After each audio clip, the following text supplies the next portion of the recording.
Dan kasus rumah tangga gue yang berhasil menjadi konsumsi publik dan membuat gue malu akan hal itu, gue belajar bahwa nggak semua hal yang kita rasakan itu patut untuk kita share ke sosial media. Dan gue nggak mau mengulangi hal itu lagi, dan akhirnya gue memiliki nasib yang sama kayak Mbak Cut Rizky Sahur dan Mbak Tias LPDP. Sebenarnya ketiga persamaan dari kasus kami itu adalah, kami bertiga adalah wanita-wanita yang tidak bisa mengkontrol mood dan omongan yang di-share ke sosial media. Sebenarnya sah-sah aja sih kalau misalnya Mbak Cut Rizky itu merasa bahwa Sahur itu mengganggu dia, tapi itu untuk diri lo sendiri, nggak usah lo upload. Sah aja sih kalau kemarin gue merasa bahwa rumah tangga gue nggak bahagia, sah-sah aja, tapi jangan lo upload Clara Sinta. Tapi sekarang udah gak ada masalah lagi ya. Sah-sah aja sih kalau misalnya Mbak Tias LPDP itu merasa bahwa dia kecewa dengan kebijakan pemerintah yang ada di Indonesia, tapi nggak sampai jadi maling kundang di negara sendiri juga sih. Itu udah keterlaluan sih menurut gue. Kan Mbak Cut Rizky itu nggak sholat subuh, emang ya biar aja itu jadi urusan pribadi dia. Yang salah memang karena diupload sih. Setiap orang memiliki kesempatan viral yang sama, dan algoritma itu nggak mandang siapa yang punya followers gede, tapi berita apa nih yang dapat digoreng, berita apa nih yang dapat memunculkan opini publik lebih banyak. Hati-hati loh ya. Rizky nggak sholat subuh, Mbak Cut Rizky merasa sahur itu mengganggu dia. Cukup lo telan sendiri aja sih menurut gue, Mbak Cut Rizky. Aduh, gue bilang ini geli banget, tapi gue belajar sih dari hal ini guys. Dari kasus-kasus mereka, gue semakin belajar untuk berhati-hati banget deh untuk upload apa yang lo rasain. Udah lo keep sendiri aja, atau minimal lo cerita. Lo cerita sama teman terdekat lo, udah paling benar. So, izin pamit, respect. Soal Clara Sinta ini sebenarnya sensitif banget ya. Diduga suaminya melakukan video call. Banyak netizen yang terpancing untuk menyebarkan, tapi di sisi lain juga udah mulai ada yang mengingatkan jangan sampai ini diviralkan sembarangan. Bagaimana secara hukum? Memang ada perkembangan dalam UU ITE yang memberikan ruang bahwa penyebaran informasi yang benar dan untuk kepentingan umum bisa tidak dipidana. Tapi perlu digarisbawahi, ini bukan berarti semua hal bisa dibebas sebarkan. Karena tetap ada aturan lain yang berlaku, yaitu Undang-Undang Pornografi yang secara tegas melarang penyebaran konten bermuatan asusila. Kalau memang kejadian itu benar, langkah yang lebih tepat bukan menjadikannya konsumsi publik, tapi simpan sebagai bukti, laporkan ke pihak berwajib, atau gunakan dalam proses hukum seperti perceraian. Karena dalam konteks hukum, bukti itu untuk dilindungi, bukan untuk dipertontonkan. Ayo lebih hati-hati dalam menggunakan media sosial, jangan sampai jari kita lebih cepat daripada hukum. Itu guys, bukti suatu tindakan asusila jangan sampai dipertontonkan secara masif, live, postingan di publik.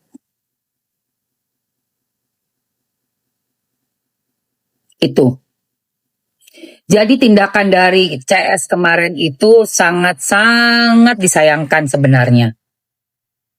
Karena dia bisa dijerat secara hukum yang mengatur tentang konten atau berita di publik, ranah publik, untuk tidak melanggar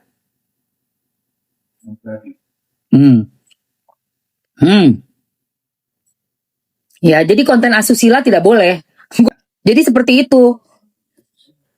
Kontennya siapa? Rido itu, ya, CS yang bilang kamu Rido nggak untuk ke suaminya gitu kan? Rido nggak ini, Rido nggak itu. Nah itu kan 2 hari yang lalu memperlihatkan suatu video. Orangnya sama ya? Iya sama dia itu. Gitu loh. Dan dia memang menulis bahwa dia itu lagi di luar negeri. Terus tetap aja kalau kita membuat suatu postingan untuk dilihat di sosial media oleh banyak orang ya, karena postingannya nggak private loh. Itu kan postingan dia kan di akun dia yang terbuka dan siapapun bisa mengakses akunnya. Maka menurut pengacara yang tadi Mamsi sudah putarkan videonya, berpotensi Daripada hukum. melanggar hukum. Baca. Yang lagi viral, mulai ada yang mengingatkan, Yang menyebarkan juga hati-hati. Kamu bisa menyebarkan, kamu bisa mendapatkan sanksi hukum pidana. Penyebaran konten asusila. Kamu yang menyebarkan, tadi kan ada yang bilang tuh, di mana di aplikasi itu nggak ada sensor. Hati-hati kamu nanti, akun yang sudah menyebarkan itu juga bisa di tengkong, tinggal random aja mau tengkong yang mana. Nggak semuanya lah pasti ditengkong ya, ditangkap ya. Tapi yang mungkin kebetulan lagi sial, dapat ditangkap karena apa? Unsurnya memenuhi, melanggar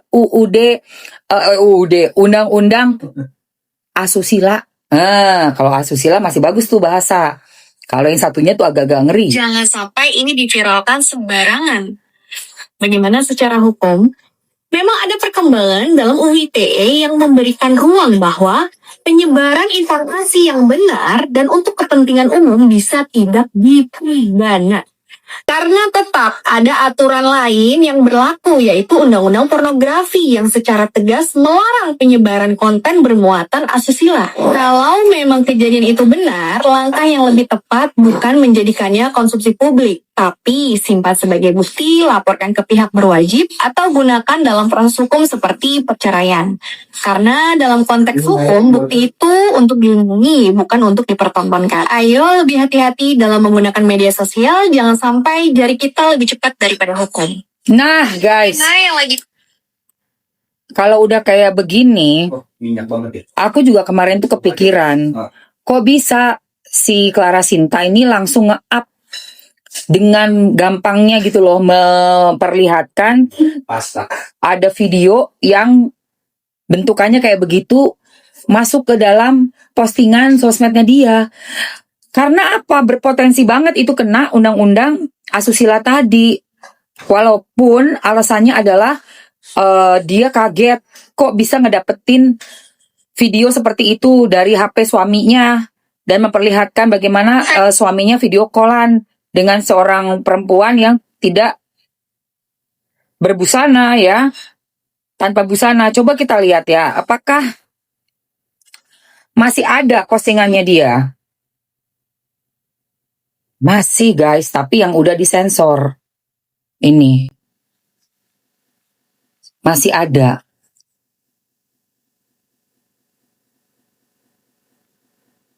Yang marah-marah, video marah-marah bilang nggak nafkahin sudah di take down. Ini aku juga nggak paham deh. Gini loh ya teman-teman. Apapun deh kerjaan kita sebagai konten kreator, menurut saya ya, kalau memang seorang istri ini masih mau mempertahankan suaminya, jangan dibuat kayak begini. Menurut saya. Hal-hal yang seperti ini tuh harusnya di-keep antar dia aja dengan suami, antar keluarga dulu. Kecuali memang sudah menjadi barang bukti di pengadilan untuk proses perceraian. Tapi kalau memang ternyata masih kembali lagi, masih tetap menikah dalam satu ikatan suami istri, kayaknya seperti ini sangat tidak dewasa.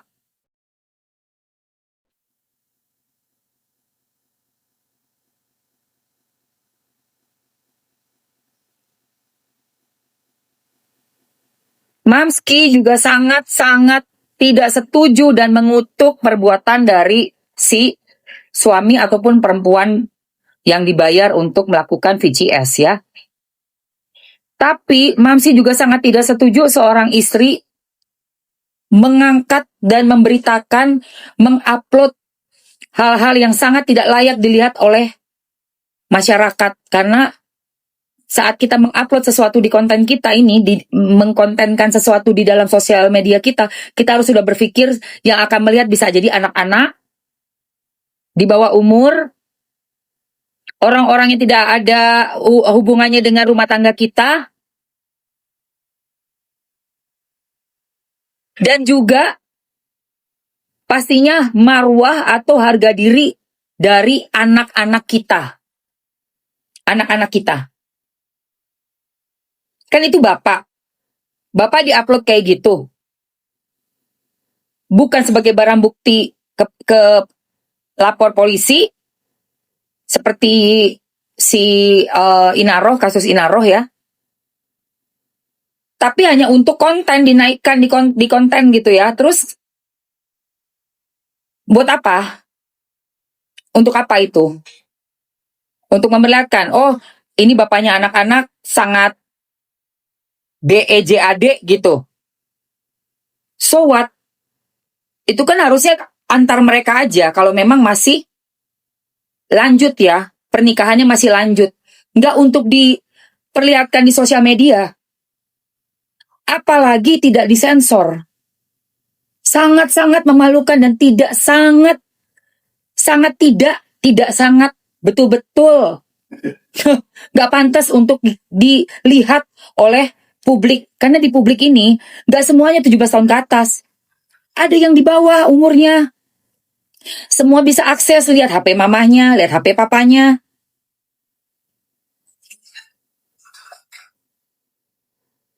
Udah gitu, kalau memang masih berumah tangga, masih tetap sebagai suami istri, harusnya hal seperti itu di-keep untuk pribadi aja. Ataupun misalnya memang mau menuju ke perpisahan, dijadikan barang bukti, tidak untuk di-up di sosial media. Itu ya, menurut saya. Oversharing udah jelas dan berpotensi melanggar undang-undang asusila, berpotensi sebagai penyebaran konten asusila, sangat berbahaya.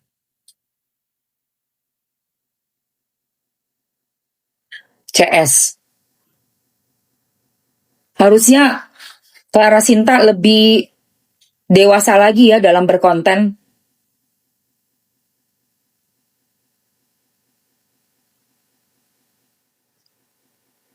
Bahaya banget.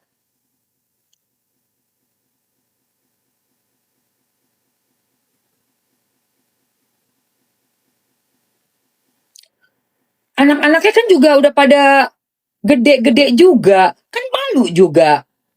Dampak ke anak apa nggak dipikirin? Emosi sesaat mau mempermalukan kedua belah pihak.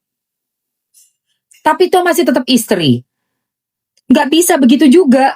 Kalaupun memang ada bukti bahwa sedang video call S ya, dengan menyaksikan bagian intim dari perempuan lain, itu jadikan barang bukti untuk ke kepolisian, tidak untuk diumbar di sosmed. Itu menurut saya seperti itu. Seharusnya tidak sama sekali diumbar di sosmed.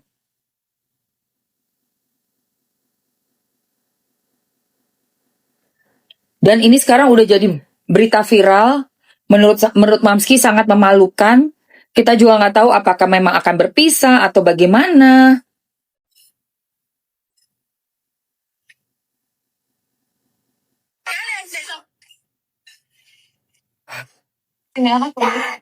Kasian. Ini anak-anaknya juga semuanya dikontenin. Siapa mau sama mama? Kok bisa ya Allah ya Rob? Ini anak siapa mau sama mama?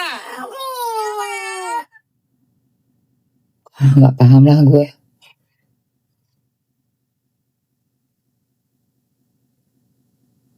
Kadang kita hidup jadi seorang konten kreator ini yang udah terlalu banyak spill masalah pribadi, kadang-kadang suka kebablasan ya. Jadi lupa tentang norma-norma, tentang aturan bagaimana di masyarakat, dan juga undang-undang ITE yang bisa menjerat kita semua yang berpotensi untuk masuk penjerong guys. Kalau kita salah konten, salah nge-up, salah bicara di depan live seperti ini. Dari kasusnya Clara Sinta ini, Mamski bisa lihat ada hal yang harus si Clara Sinta perhatikan ya. Hati-hatiannya dia ya.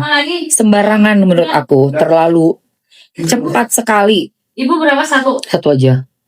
Terlalu cepat sekali memposting sesuatu tanpa berpikir 2 kali, 3 kali. Ini bikin malu, ini bisa berpotensi melanggar undang-undang ITE. Dan ini juga membahayakan. Iya. Memalukan. Apa yang layak untuk diposting dan apa yang tidak layak untuk diposting guys. Sepertinya Clara Sinta harus belajar lagi dan sangat harus berhati-hati.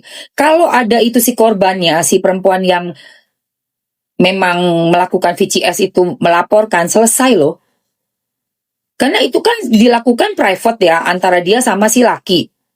Tiba-tiba dia di-up, mukanya kelihatan semua, mukanya kelihatan semua. Jadi ketahuan itu posisi dalam keadaan tidak ada selembar benang pun. Padahal dia melakukan itu kan private. Tapi ketahuan, diambil terus divideoin. Divideoinnya, dipasangnya itu di sosial media yang 2 juta lebih orang. Aduh Tuhan, sangat-sangat berbahaya. Udah gitu, nggak usah ada yang ngelaporin. Tapi kalau tertampak ya, terlihat sudah ada di sosmed kita, mau kita take down juga, tetap aja itu ada jejak digital, kita pernah meng-up konten asusila, kena juga. Makanya tolong sekali lagi berhati-hati. Sangat berhati-hati dalam kita ini meng-up sesuatu, biarpun dalam keadaan lagi amarahnya kayak apapun juga, sama suami atau sama istri, ada yang boleh diposting, ada yang tidak boleh diposting.